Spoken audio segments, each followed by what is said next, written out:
Yesterday I have talked about Priyaya Sutta.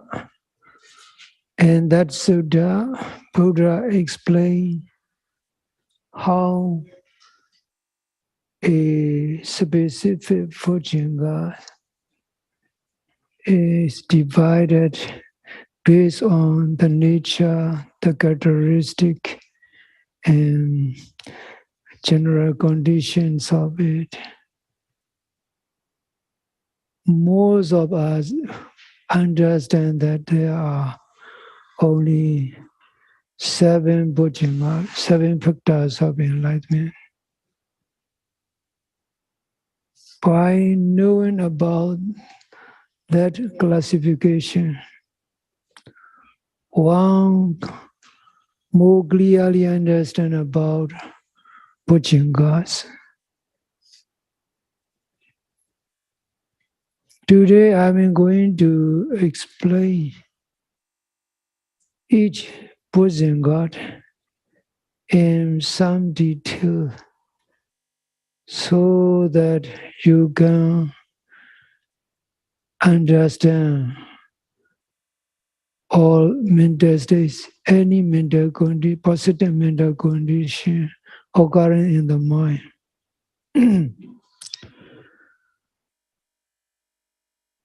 Of 7 factors of enlightenment, the first Bhujanga is Sati. Sati is a Pali term.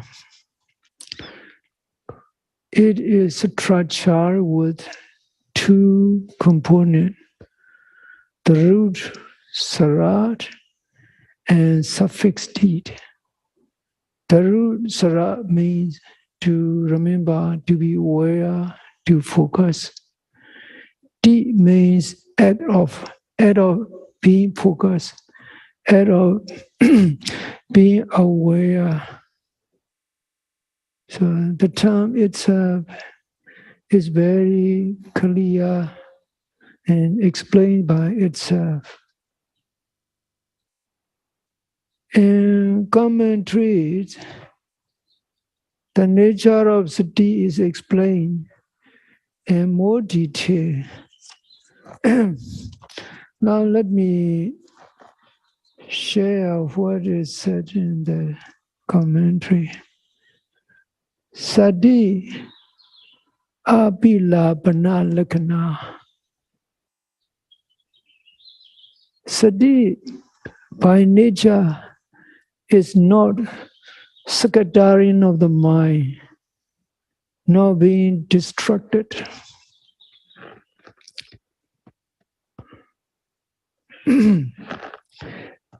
And also, upakanana lakana. It means the mind remains close to the object. Upakanana, upa closely, kanana grabbing the object of meditation closely without leaving it. So this is the expression regarding basic characteristic of the sati. The moment sati occurs and strongly sustained, the mind is not scattered. The mind remains focused on the object. So this is the characteristic of sati. Asamosana rasa. The function of sati is not losing the sight being focused. In this case, meditation object. The mind remains there. It doesn't lose the sight of the meditation object. So this is the function and the role of the sati.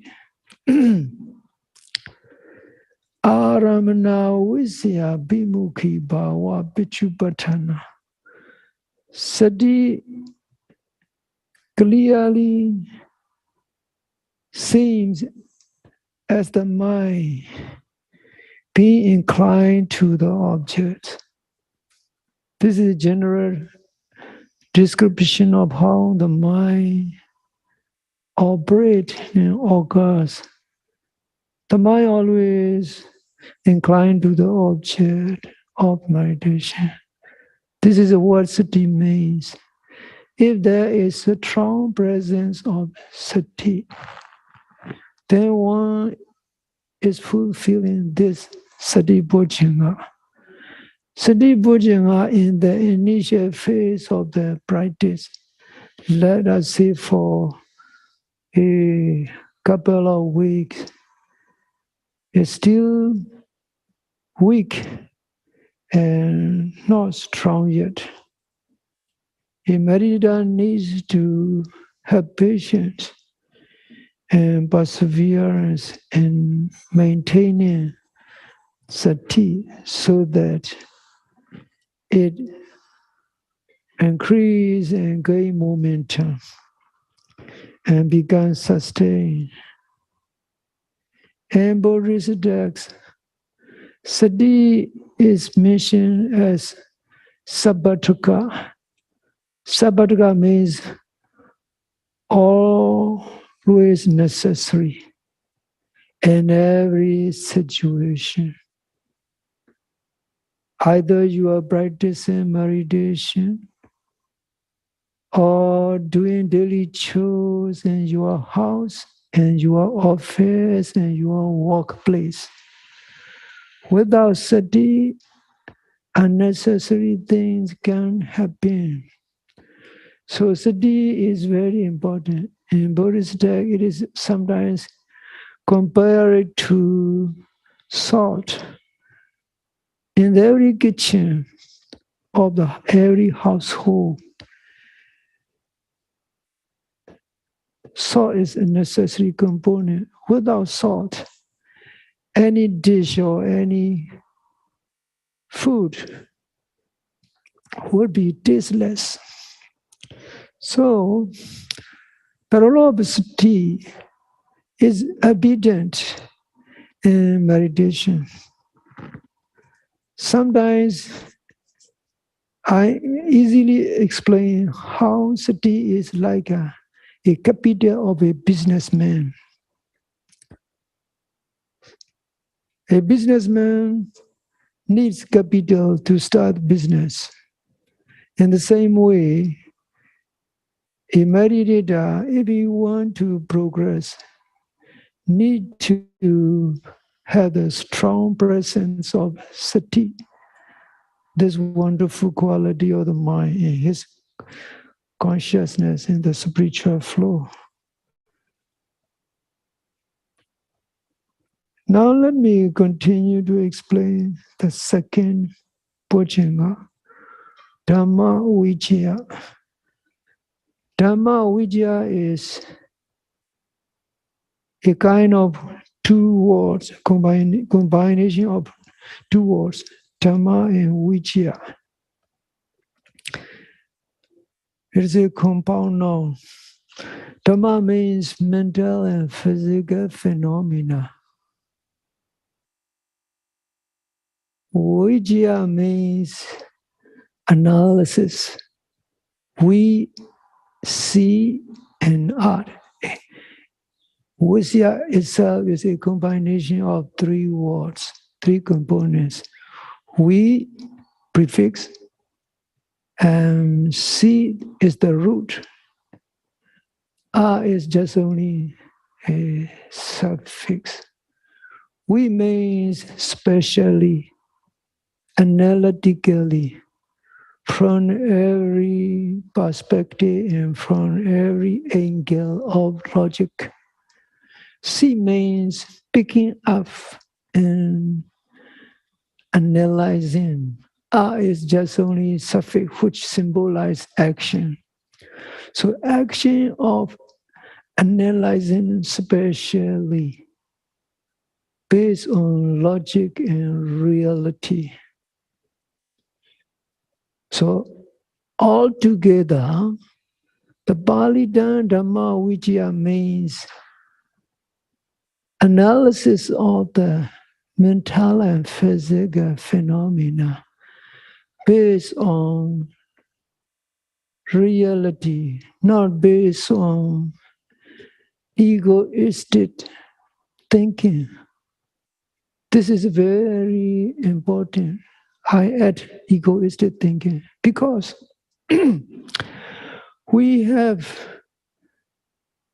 deeply grounded, very firm notions of personal identity. This personal identity, which is referred to by use of labels such as rover, genie, male and female, animal, etc., are always present and necessary in everyday world. When one is trying to attain enlightenment, spiritual enlightenment, and intellectual enlightenment, and spiritual liberation and intellectual liberation, one need to go beyond boundary of conventional thinking, conventional wisdom. There is nothing wrong with the use of I and me, or he and she, Rava and Jenny, etc. They are necessary in everyday world on conventional level.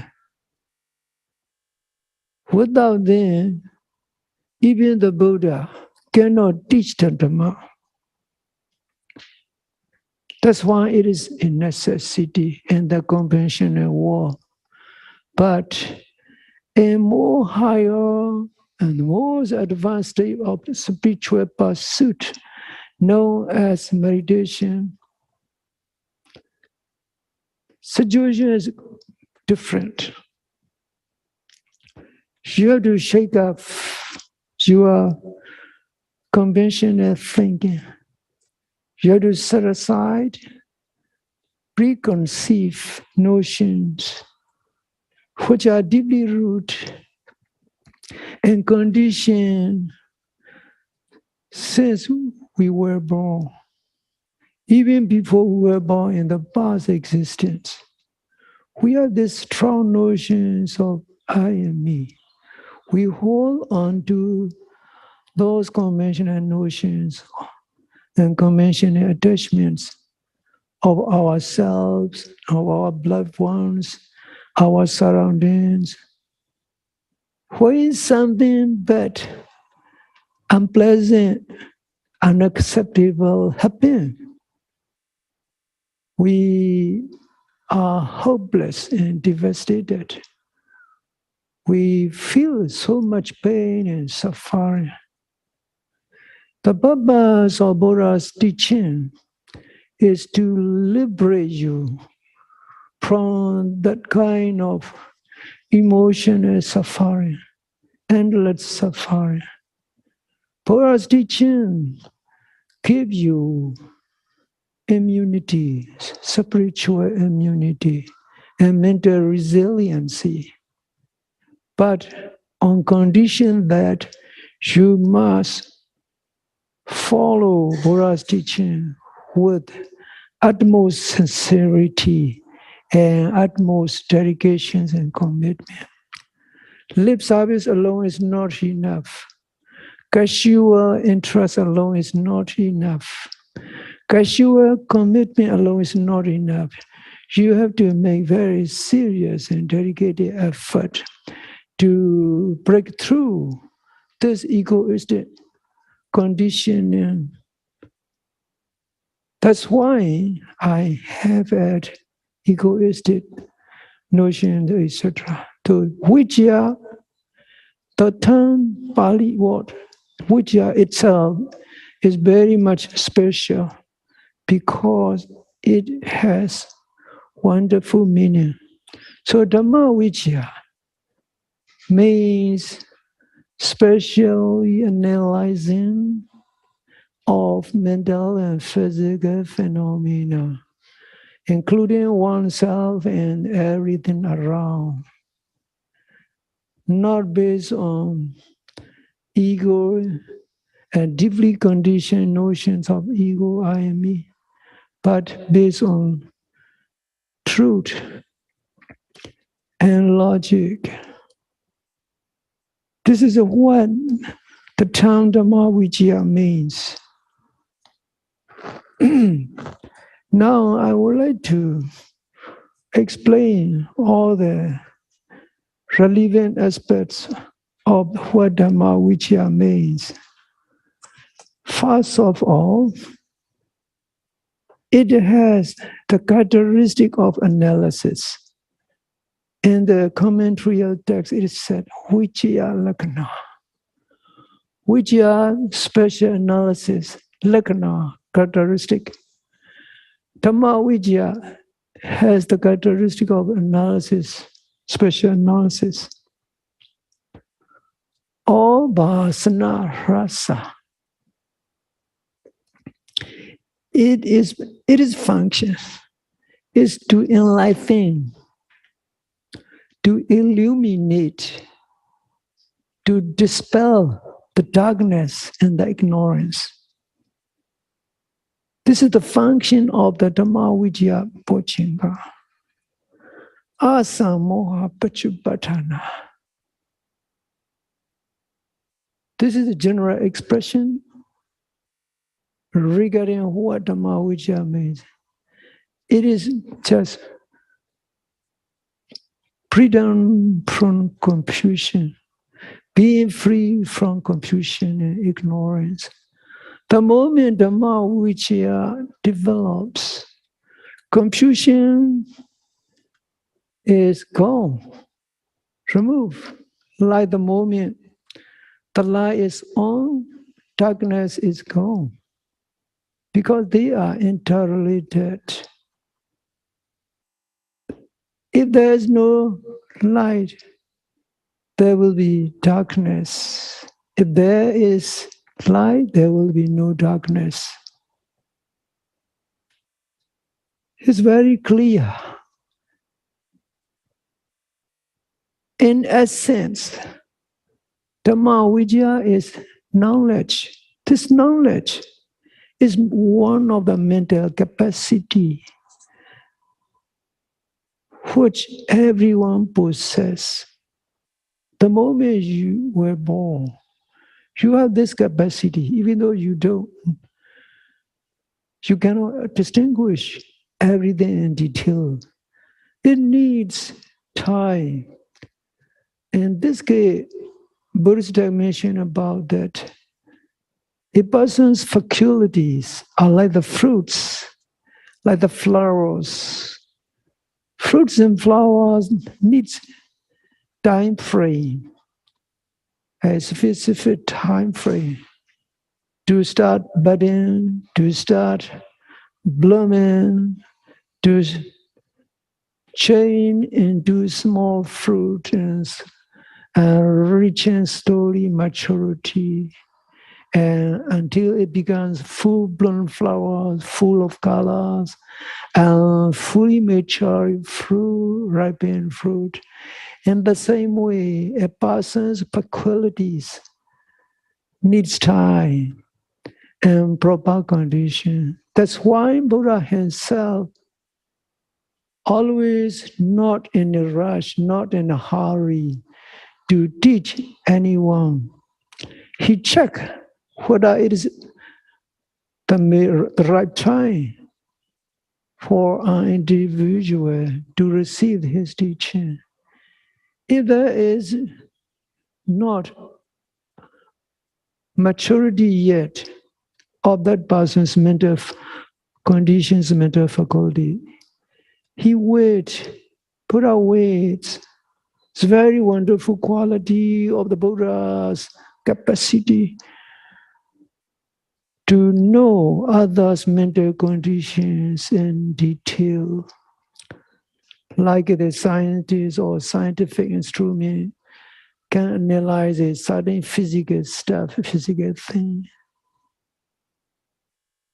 To be able to know one's mental conditions in every detail is much more difficult and almost impossible from viewpoint of the material science and physical science. Buddha is a spiritual scientist, perfectly accomplished and skilled in analyzing the mind, not only of his own mind, but also others' mind. This kind of ability in Buddhist text is called Indriya Propriety Jnana. Indriya means mental faculties. Properties, the conditions of being mature and immature. Jnana means knowledge. The knowledge we can discern mature or immature state of the mental conditions of a certain individual. How great and how amazing it is. Even a mother cannot know exact mental conditions of her own son and daughters. That's why parents always have some sort of conflict with their children. In Buddha's case, Buddha never have any conflict with the disciple. He always check whether it's the right time or not to teach. If the time is not right yet, he just waited. If that person is not possible to receive his teaching, he ignore it, even though he may be living a few distance, a few feet apart. This is how Buddha is very skillful in giving efficient and targeted teaching in his life. That's why he's the most successful teacher. Now, I have explained regarding Dhamma Vicaya Sambhojjhanga. Now let me continue to explain Viriya Bojjhanga. The term Viriya is a combination of two words, Vira, Iya. Vira means courageous, of those courageous. Iya is a suffix. This is a enhanced noun, known technically as Dadita noun in the grammatical expression. So Vira Iya means the actions of brave and courageous. It's very wonderful. In simple English, it is interpreted as effort. Effort, endeavor. So the term Viriya itself mentions about the meditators' effort who have made courageous effort to come to the retreat center by leaving everything behind and to commit oneself to the practice. No ordinary person with the casual interest and commitment can do such kind of long-term retreat. It is not for lazy people. It's not for weak-minded, weak-hearted people. It's not for those with lukewarm interests. It's for those with a serious interest and dedicated commitment. That's why Viriya is very appropriate and very relevant term for a meditator. Viriya is very important capital of a meditator. Sati and Viriya Bojjhanga. These two Bojjhangas are capital Bojjhangas, which is similar to capital money of a businessman.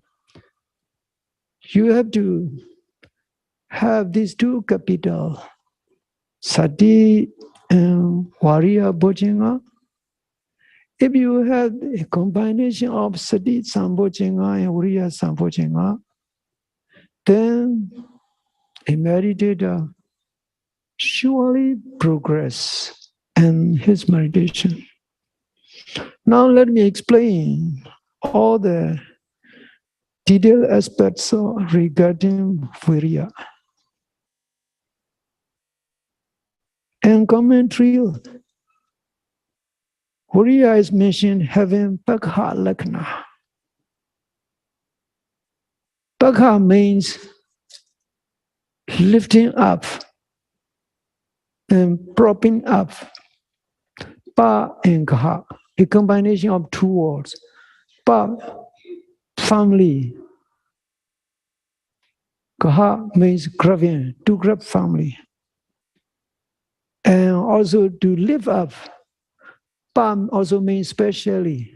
Kaha means grabbing and lifting up. Lagana means characteristic.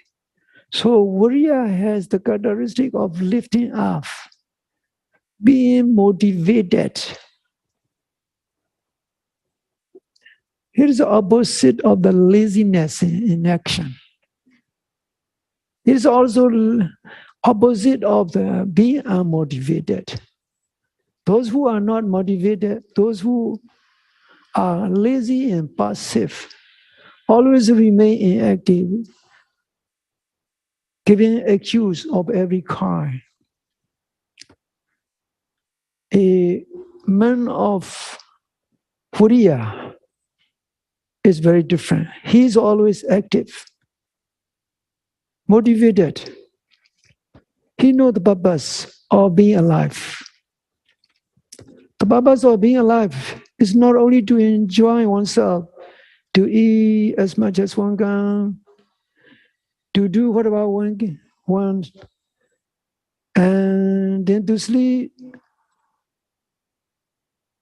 That's not the purpose of being alive. The purpose of being alive is to be someone good, to be doing something good for oneself, for other people, to fulfill one's moral obligation and social obligations, to accomplish and to establish oneself in the society by trying to have decent social status. Having good education and being graduated from a high school or college or university. Having a job so that he can provide himself with a regular income for his family also.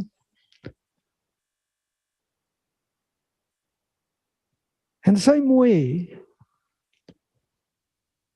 in meditation, Viriya is very much important ingredient of a good meditator. Without Viriya, one cannot establish oneself, one cannot accomplish anything. So now regarding function, Viriya has upatamana rasa. Pali wa upatamana rasa is a compound noun. Upatamana is a kita noun, and both combination of upatamana and rasa are a compound noun. Let me explain the first component, upatamana. Upa is a prefix. Tamana is a combination of two words, tavi and yud. Tavi means being strong and being erect. Ana means erob. Erob being erect and strong.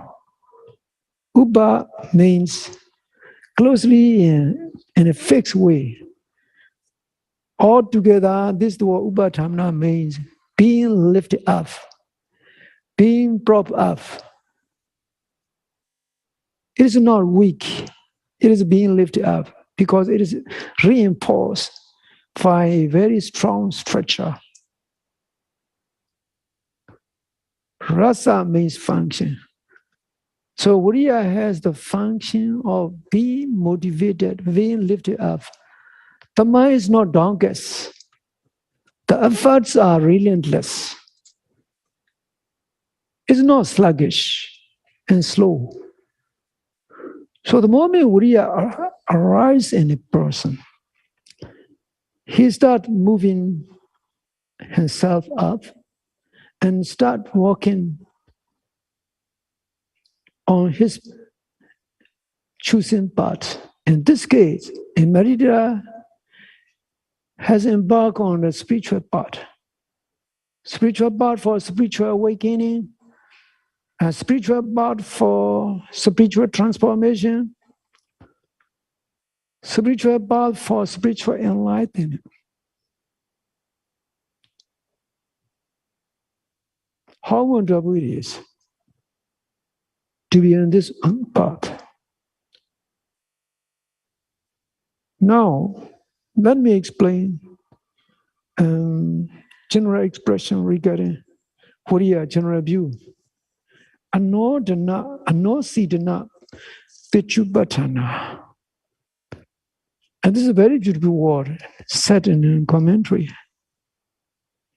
Anosidana is a combination of three components: na, awa, and sida, and yud. Let's say four components. Na means no. Na means not. Awa means down, below, toward, downward. Sida means sink. Ana means you means at of sinking downward. So all sidana, sinking downward. Na is not sinking downward. The Pali word itself is very simple and clear to explain.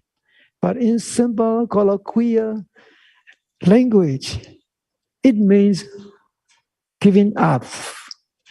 Because it is a prefix with a na, so not giving up. And nosidana altogether means not giving up. Not giving up, not withdrawing, not retreating from the spiritual path. A person with a strong viriya never give up. He strive on. He continue his effort.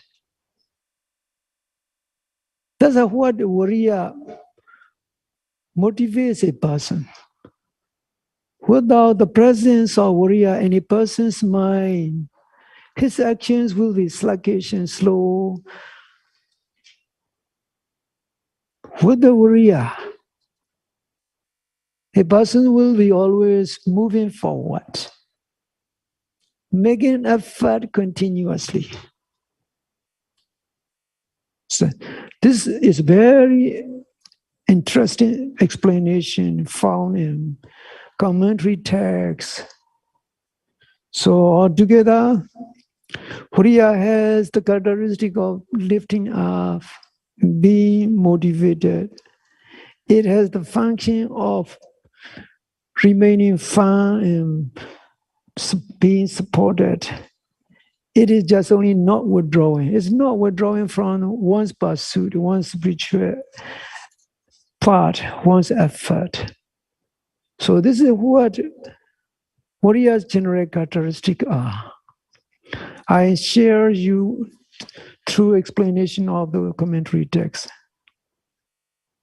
Now let me explain another bojjhanga. This bojjhanga is called Piti Sambojjhanga. This is only like the prophet bojjhanga. You don't need to explain it. What you need is you have to invest your bojjhanga by using your capital bojjhanga. Sati bojjhanga and viriya bojjhanga. Profit is to expect after hard work. Now let me explain what the piti means. Piti is a combination of two words, P and T. P is a root which means to be satisfied. T means out of being satisfied and being fulfilled, being joyous. It's like the way a student passed his high school examination or graduated from the college. The moment he know he passed his examination, he want to dance because his mind, his bodies are elated and thrilled. He cannot control his joy. He just want to jump up and dance and maybe crooning some sort of his favorite song, enjoying himself. For a student, a successful student who have made great effort to succeed in a particular hard examination, difficult examination, his joy is very wonderful. The whole world around him is full of joy.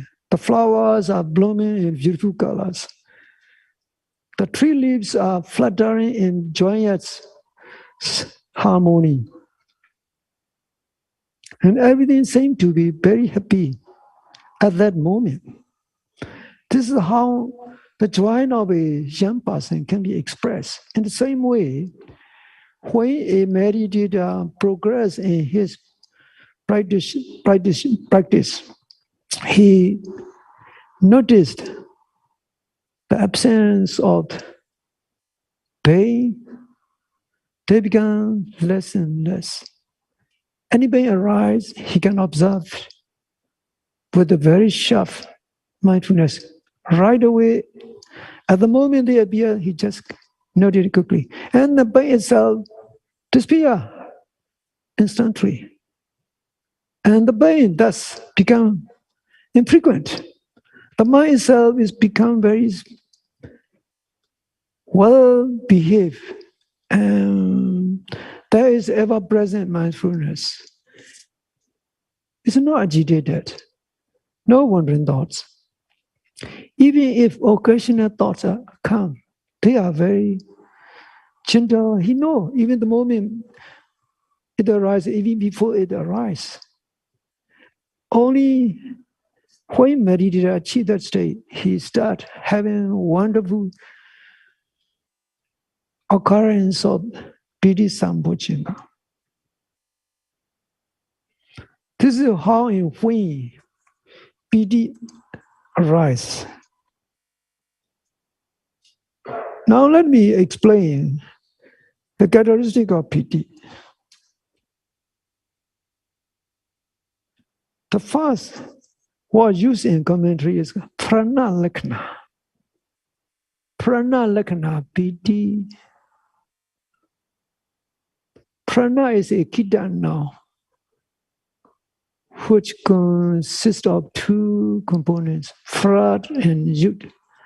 Pra means to be spread, to spread.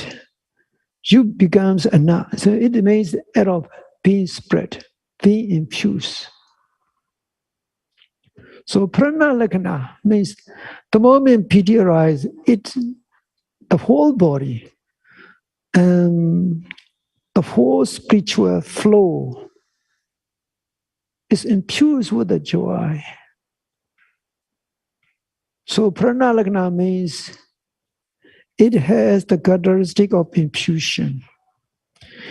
The body and the mind is infused with the joy of nature, very light, very subtle and subtle, so fine and so delicate. Another characteristic mentioned in the commentary is called Doti Lakkhana. It has the characteristic of being joyous. Doti is also a kita noun, which consists of two components, tusa and ti. Tusa is the root. Tusa means to be joyous, to be satisfied. Ti means out of. So out of being joyous. So in commentary, the characteristic of piti is mentioned in 2 words. Now, the function. Kaya chaitana pinana rasa. Kaya chaitana of body and mind, pinana rasa, has the function of satisfying. The moment piti arises, body and minds are happy and satisfying. Like a gentleman or a lady who have learned that she has won $1 million lottos. The moment that person hears the news, the moment that person knows he won the lotto, he cannot compose himself. He starts feeling so happy and so thrilled. The body and the mind at that moment are very buoyant with the joy. That person even doesn't feel that he's walking on the floor. His feet and his body are so buoyant and overwhelmed with the joy. You can imagine how joyous it will be. But that is generated by material things. Piti, which can be developed through the spiritual condition, in this case, very positive, wholesome, unadulterated mental condition is much more supreme, much more superior than the Lotto winner's joy. Lotto winner's joy is mixed with a lot of the attendant problems. He started worrying about his privacy. He started worrying about how to remain anonymous in order to keep himself safe and his money, his world safe. He started thinking endlessly about how he should keep the money, how he should use the money. So many things come up, so much suffering. You can imagine. Because there are possible danger associated with the money. He's no longer safe. Even though he's become a millionaire, he's no longer safe. He cannot go everywhere like the way he used to before. He has to use precaution to maintain his privacy. Not only his privacy, his family's privacy. Otherwise, the guys will come.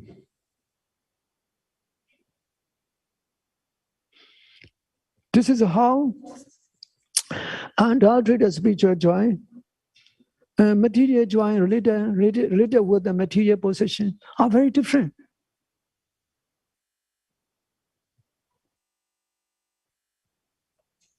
So Gasiddhanam Pinana Rasa is very simple. Piti has the function of satisfying body and mind, causing joy to the body and mind. This is the function of the piti.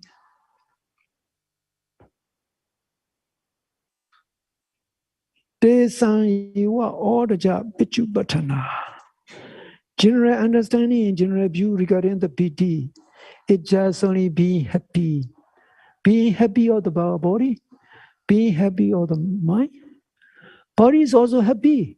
I have already explained how the bodies feel during the moment a person learned that he won the lotto. Not only the mind is elated, the body is elated. In the same way, for a meditator who have made great progress in his practice, the body starts feeling joy. You cannot notice it because the body has no language to communicate with you. But the body has its own sign to show that it is joyous. How? You start noticing the body becoming light, free of any gross physical feel. Normally in everyday life, we have a lot of gross feel. The moment we sit on the cushion, our lower torso touch with the cushion. As long as it remains in contact with the cushion, we feel gross sensation. If there's a hard food flow, we feel a little bit of hardness and pain. If there's a cold surface, we feel the cold. And there's some sort of discomfort to some degree in the body. And we also aware that we have that this physical body sitting on the Dhamma hall. But when a person has developed some degree of the piti and passaddhi, he starts losing that gross physical feel of the body. Sometimes there is no physical dimension, no physical feel of the body. He thought there's no body anymore, just only the knowing mind and the objects. And not only that, and the body start moving a little bit up. It's being lifted up because it's very light.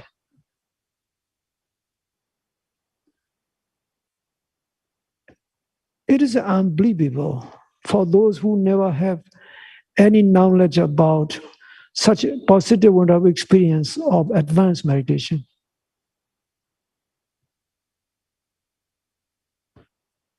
I think I have mentioned about one experience I have seen with my eye, but not my experience. My experience is rather mild. And someone sitting in front of me, his body is being lifted up to 1.5 inches upward. He doesn't know it. Then it's bounced down and up and down. He doesn't know it's very gentle. Another incident is about a child, about a 12-year-old who is practicing anapanasati meditation in the sleeping position. Because the children are very innocent and very pure and free of any kind of unwholesome mental conditions, they can easily develop sustained degree of concentration, sustaining level of concentration, and bodily calm and mental calm. Even though the boy is lying on the bed, his body is being lifted up a few inches off the bed. Sometimes it's called the levitation. This is spiritual levitation generated by the pure and very strong, powerful mind. It can happen, but not to everybody. It needs a lot of the right condition, right ingredients, and balanced amount. Like the wonderful and delicious dish you enjoy, the cook needs to put ingredients in balanced amount, in the proportionate amount. Otherwise, the dish will be spoiled. Very awful dish, with a very awful taste. In the same way, wonderful experience of meditation occurs only after balanced, positive mental states are fully comprised and fully present in that person. Otherwise, such kind of wonderful nature, especially noticeable nature of piti will not arise. Only some occurrence or lightness of the body swing back and forth and swinging to sidewards and sideways, not violently, but very gently. These are the signs, bodily signs of the PTs. Then the meditator, no, this is the PT. But for those who never have experience, they may not know. So that's when the commentary said, Tesan Iwa Orja Pisupatana. Body is generally known, understood, as the both body and mind are happy at that moment. Now let me continue to explain another bojjhanga, Pasadi bojjhanga, Pasadi sambojjhanga. This is also very important to understand, but you cannot expect immediately. You cannot expect because they are like the very delicious and sweet days of the fruit. They need maturity, they need time, they need convergence of the various mental components. So Pasadi is a combination of 2 or 3 words, Pa, Sambhava, and Tit. Pa is specially, Sambha means being calm. T is the act of being calm specially. Pa prefix signifies special nature of the calm, not ordinary calm. It's sustained calm and overall calm. Please note that Piti and Pasadis are like twin children. They cannot be separated. When the Piti arises, Pasadi arises. When Pasadi arises, Piti arises. They occur one after another, sometimes simultaneously. A meditator may not be able to notice it.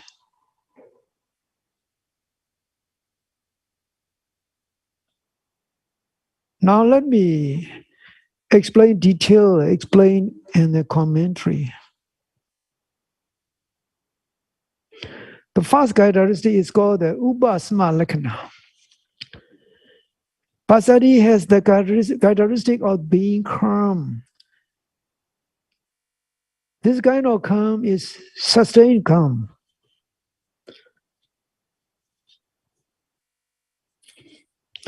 Now on the function. Kaya Chaita Dharata Naimatana Rasa. It's a very long compound noun. Kaya Chaita Dharata Naimatana. 4 words combined together in this compound noun structure. Kaya means of body. Chaita means of mind. Dharata means restlessness or more commotion or disturbance. Originally, Dharata means heat, but this is not relevant to translate as heat. It can be interpreted as fatigue, being tired. The body and the mind no longer feel tired, or body tiredness and mental tiredness, body heat and mental heat, body discomfort and mental discomfort, body disturbance and mental disturbance. Naimatana, crushing and pressing. The moment Pasadi arises, it has the capacity to crush, to repress body fatigue and mental fatigue, body commotion and mental commotion. Body commotion, you understand, physical commotion, physical discomfort. and physical fatigue and physical pain. And mental fatigue, mental distraction, and mental commotion is incidents of wandering thought, endlessly wandering thought.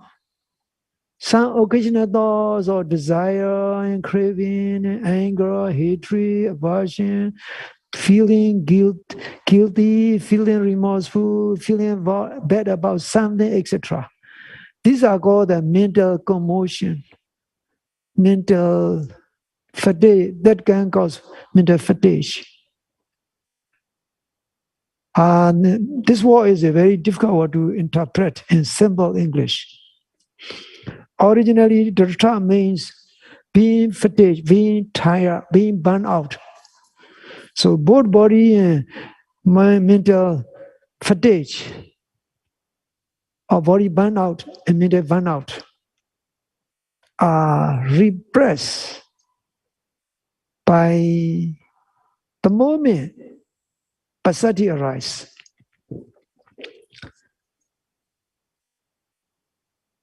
It can be noticed by the body, by means of the body sign. The body becomes very light. There's no touch, no gross feel, no discomfort. No discomfort in any part of the body. No pain. Even if the small, slight pains arise, they easily disappear the moment a meditator noted.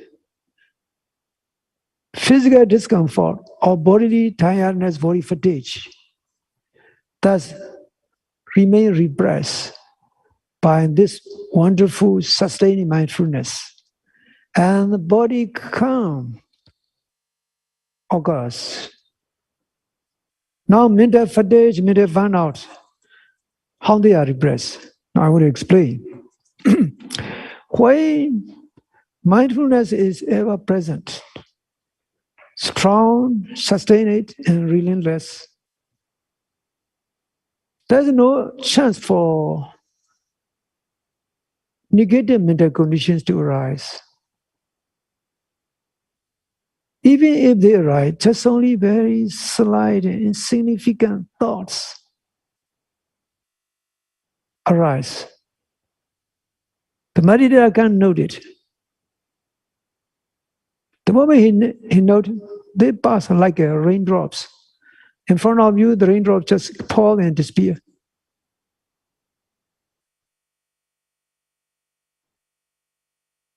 There's no way for us to follow up or to speculate where the raindrops go, where the raindrops disappear. We don't need to think about. We just simply let go. When I was young, I was very much fascinated as a child. When the rains come, from the roofs, the rainwaters come flowing down and creating a small river and also creating bubbles, beautiful bubbles flowing down in the flow of the water. While I'm looking at those water bubbles pass out and disappear.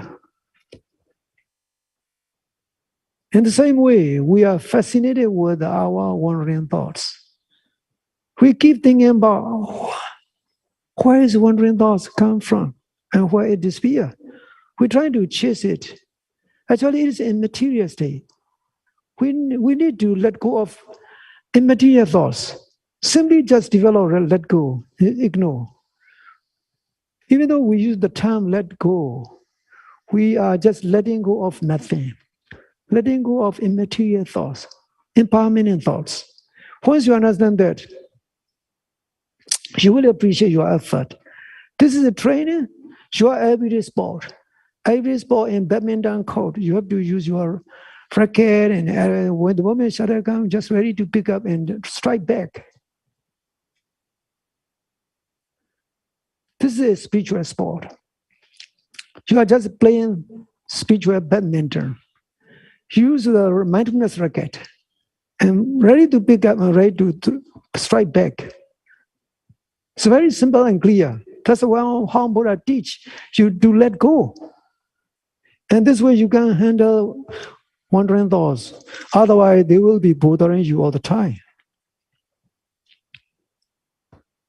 Now let me explain general understanding and view of the Passaddhi.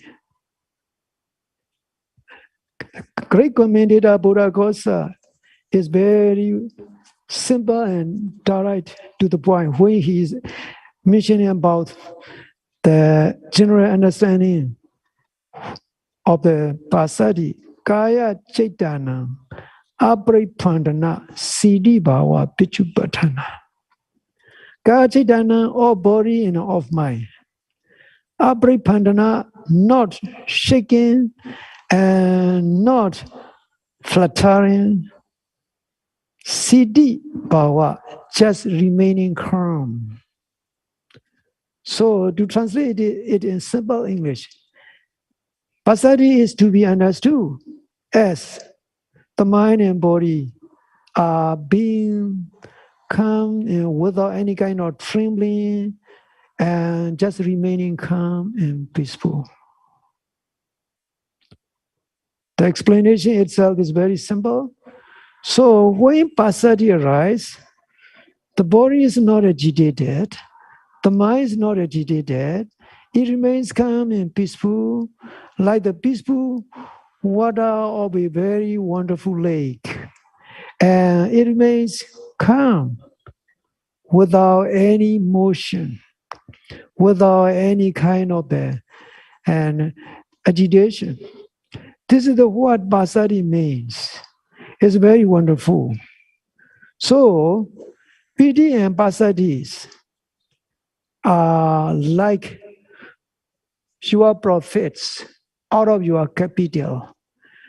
Once a meditator experience piti sambhojanga and Passaddhi sambhojanga, he will start feeling joy not only in the mind but also in the body. And bodily joy and mental joy will arise. And body calm and mental calm will arise. And sometimes it's called the euphoria, maybe. Bodily euphoria and spiritual euphoria. And this kind of euphoric feeling is unadulterated. It's very wonderful.